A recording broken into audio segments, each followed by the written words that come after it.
Kuwiin canab oo ka mid ah gabdhaha sida weyn loogu yaqaan barta TikTok ayaa dhawaan waxaa laga faafiyay muuqaal anshaxumo u muuqday waxaana jira warar tilmaamaya sidoo kale gabadhan in laga badbaadiyay xilli ay doonaysay inay isdedesho amaba ay isdisho. Dad xigta ama aad ugu dhow Kuwiin canab ayaa waxay sheegeen in xalay oo dhan ay ooynaysa gabadhan sidoo kalena marar kala duwan ay isku dayday inay isdisho balse laga badbaadiyay falkaasi. Kuwiin canab ayaa caan waxay ka tahay barta TikTok iyadoo loogu bartay kaas ay soo geliso muuqaalo kala duwan waxaana barteed siyaabooyin kala duwan ugu xiran dad fara badan. Muuqaalkan gabadhan laga faafiyay waxa aad kaga carooday bulsho badan waxaana dadka qaar ay bilaabeen in qalbiyan gabadhan ay dejiyaan. Muuqaalka ayaa u muuqanay in bilo ka hor la duubay isla markaana uu u muuqday muuqaal muddo badan keed qof u ahaa sidaa daraadeedna mar kaliya la soo geliyay baraha bulshada. Hase ahaatee tan iyo markii la soo geliyay muuqaalkaasi baraha bulshada gabadhan ma aysan kasoo muuqan barihii loogu bartay qaasatan barta TikTok.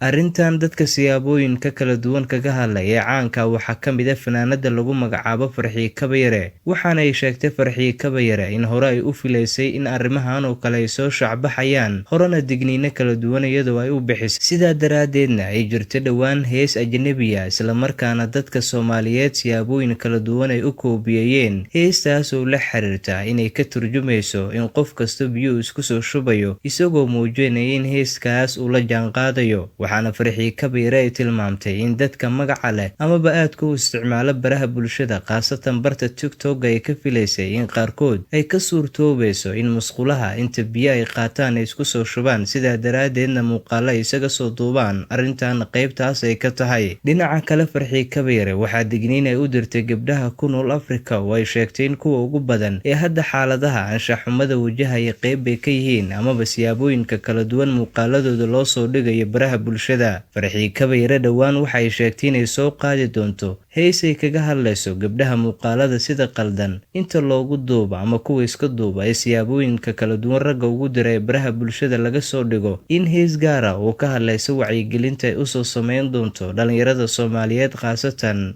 gabdhaha.